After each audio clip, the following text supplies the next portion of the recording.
It's 2025. What are the 3 things you're grateful for this year? So, as the year finishes, the 3 things I'm grateful for are my family, of course, my friends, and of course, I'm grateful for being healthy. Ano na yun? Ilan na yun? 3. Thank you! For 2025.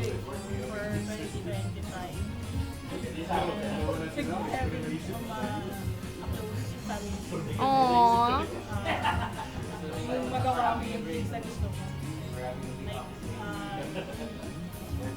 Like, punta ka sa bagay na gusto mo talaga. Meeting new friends. Yes! Sino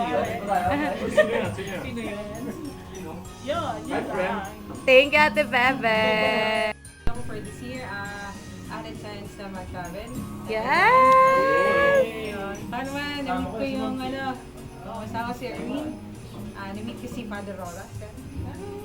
Sa Bulacan. Nice, And nice. of course, hindi ko lagi yun i-ignore yung good health ng family ko. Always. Thankful na kayo. Yun lang. Yay! So, 3 things na I'm grateful for is nakapunta akong Cebu ngayong year. Hindi, ulit-ulit ako ito na-grateful. Sinabi mo na yan sa van. Hindi naman na-record. Okay, sige. Tapos, ayun, happy ako na nakakapag-provide ako sa family ko ngayon. Oh! Saka, isa pa. Girl! Huwag ka iyak. Seryoso ba yan?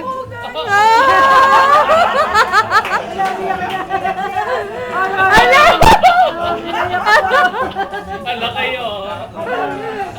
Ala ka! Sa tito!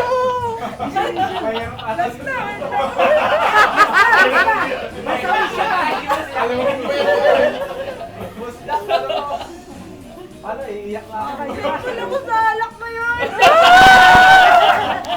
Go. Things I'm grateful for 2025 is una-una is family. Masaya. Then, good health sa lahat friends, family, everyone I know. And also, simple life. Yeah. Thank you. So, 3 things I'm grateful for, probably yung 2 kong anak. Yes. Top 1. Wow! Wow! Top 1, mano sa mami. Top 1, may 50% off sa tuition. So, medyo malaking bagay. Pangalawa, health ng parents ko. Kasi yung father ko and mother, parehas kong malakas. Yung father ko, walang maintenance. Kahit isa. So, wala kami ng problema. Pangatlo, probably, may in-start akong negosyo. Medyo nakakadalawang kliyente na. Striving. Hopefully magtuloy-tuloy. Yay! Walang bigla. Fourth. Mahalaga din pala na Fourth. makinig ka dun. Mag-open up ka kahit hindi mo, yung sa kasama mo. Dahil meron minsan na parang may ego ka, hindi mo ma-open. Pero dahil doon nakinig ka, gumanda yung relationship ko sa wife ko. Oh! Okay, game, sir. Hindi ako grateful sa chat ko eh. So 3 things grateful for. Number 1, family. Simple, end of the day gathering is worth the whole family. 2, my second child, son, entered college. Yay! 3, probably my yung first child ko nag-teach list 3 semesters. Wow! Si Laila. Okay, go. So 3 things I'm thankful for. Siguro number 3, pag nandito ka sa age namin, parang year in, year out, parang thankful ka dun sa health ng parents mo na okay pa. Ngayon, pati in-laws. So, pati in-law ko, parang yun, thankful ako na successful ko na surgery. Na-recover siya. Okay ako. Siguro pangalawa ay sa wife ko. Parang number 1 supporter. Fan. Lord, when? Charot. Okay, parang kaya-kaya. Oh. Tapos, siguro last, thankful for always sa God's provision. Yung para sa atin maka-travel, magawa mo yung mga gusto mo. Very thankful to provision. Thank you. Go. Doon na doon.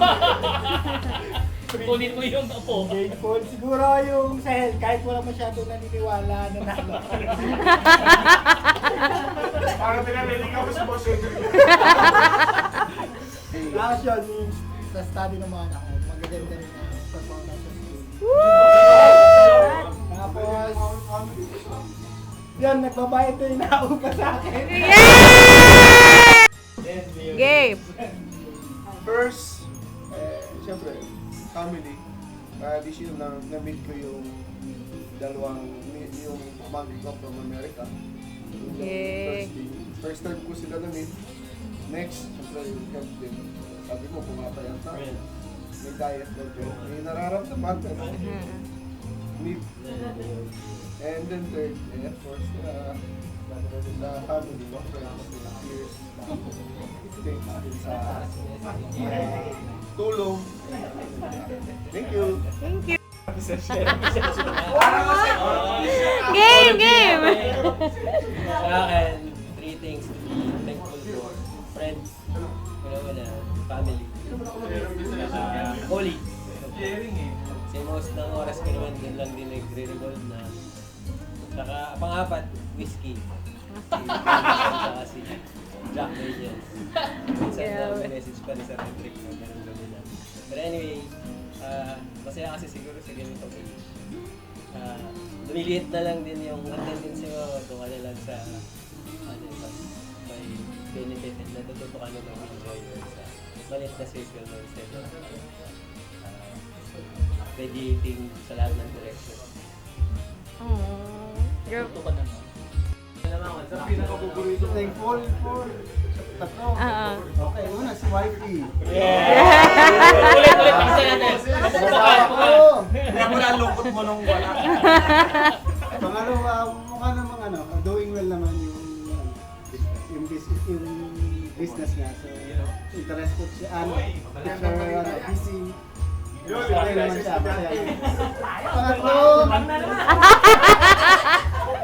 Pangatlo, nag-improve yung health ng aking lower body. So, nawala na yung mga sakit ko. 2025. Okay, listen. Okay, I'm grateful for unang-una yung, of course, yung family. So, nagmamature na yung mga kids. So, I'm very happy, grateful na they're doing well sa school. Second ay yung health, physical health, mental health, and provision din. So I'm very grateful for that. And lastly, although work-related, I'm thankful during my transition sa role. So I'm very grateful sa support ng ASET. Yay! Kasama dyan ng FB. Thank you. So very grateful ako doon na naging madali yung transition ko as director ng ASET. Yay! Ako, three things I'm grateful for. Palagi naman to sa dasal. Family. Sa dami ng challenges ngayon sa pamilya, nagpapasalamat pa rin ako sa Panginoon dahil intact. Magkasama pa rin kami hanggang ngayon.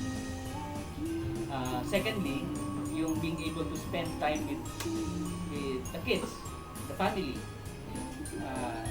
Very rare sa mga bata ngayon na i-prefer nila yung na kahit na ang tanda-tanda nila, 26, 24, 22, ang preference pa rin nila is to come home and spend time with us. So, nung Monday, malis kami, sila ang nagyaya. So that, I'm grateful for that I have good kids. Pangatlo is having just more than what I need. Much more than what I need and being able to siguro afford yung mga simple joys, mga wants din paminsan-minsan. And I'm grateful for that, kasi it makes life a bit comfortable. Hindi naman extravagant, pero komportable lang. And siguro that's what you get if you work hard. Yung blessing, yung reward, just comes along kapag hardworking ka, kapag dedicated ka, at loyal ka sa trabaho mo. So ako, I'm thankful for that. Yun lang. Thank you, sir. Nakakapatan yung kay Yami. Ayaw matalo kayo. So, 3 things I'm grateful for this year is, first is, yun, yung family. Naka-graduate yung kapatid ko. Tapos, nakatatlong uwi ako sa bahay namin. Oh! Tapos, nabawasan yung biyahe ko. So, natuwa ako. Tatlo yun. So, number 2 is yung ped rotation. Thankful for the opportunity to rotate. Kahit na minsan parang pakiramdam ko hindi na ako belong sa elite. Kasi sobrang daming grupo. Akala mo ganun. pakiramdam? Sir? So yun, medyo may mga ganun akong naiisip-isip. Pero tinatry kong i-ground lang yung self ko na okay naman. Like, still good. Still here. And 3rd year din sa PGPC. Lastly, I'm grateful kasi meron kayo. Oh! Na-COVID ako this year! Nakakaloka! Tapos parang hindi ako pinabayaan ng clinic, ng transpo nila Sir Jack, pinsan. Tapos nagdadala, ang daming parang nag-extend ng health, ganyan. Wala lang, natuwa ako kasi kahit na nag-move ako sa sobrang laing lugar na walang may kakilala or wala akong kakilala sa tabi, ganyan. Eh, talagang God provides na madami, I know na lagi akong safe saan man ako mapunta. Okay na! Okay na! Okay, parang okay, hindi ka thankful. Walang ganon! What are the 3 things you're grateful for this year? Ano? Na-orient ka kayo? Una, Anong gagawin? we already had our Paano na-orient ka second kayo? baby. Yay! That's number 1. Di ba? Alam niyo ang gagawin? Matagal ko nang pinapangarap na sakyan ng bata ko. Binili na namin. Congratulations! That's number 2. Yung aking dream Kaiser, hindi ko na sa. Yung pangatlo, na dapat yung pagpasalamat ay nananatiling matatag at party pa rin ako ng Sabi. Yay! 2025. What are the 3 things? Yes! You're grateful for this year. Ano pa ulit? It's 2025. What are the 3 things you're grateful for this year? Grateful for work, for my colleagues, and the opportunities. Wow! Very professional naman ang sagutan. Can you elaborate on that? Wow! For work, there's still something to look forward to every day. Wow! Talaga for work, ha? Okay. At sa ulit. Okay. Then for the support from colleagues to others, and for the opportunity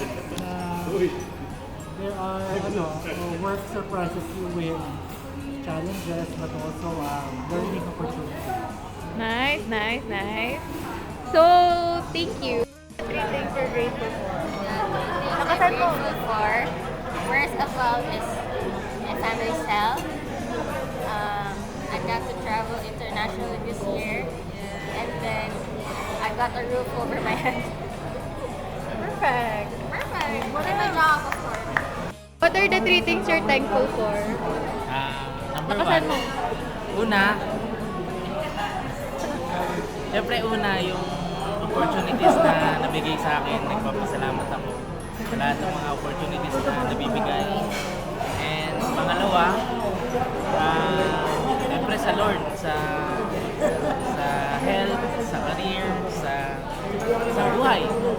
Maging masayang namin mag-asawa, kakaroon namin ng time sa isa't isa ng mas matagal. Tapos pangatlo, yung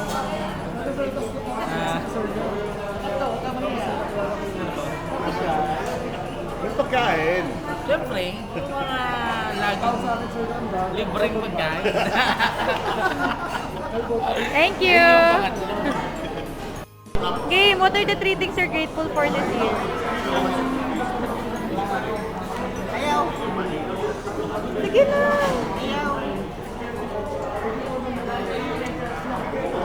Ayaw!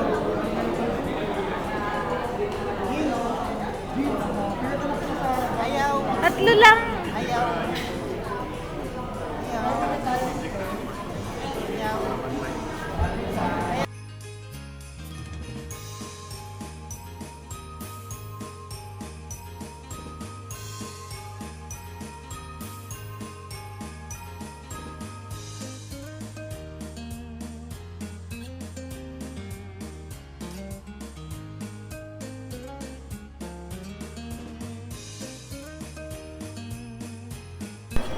Yes.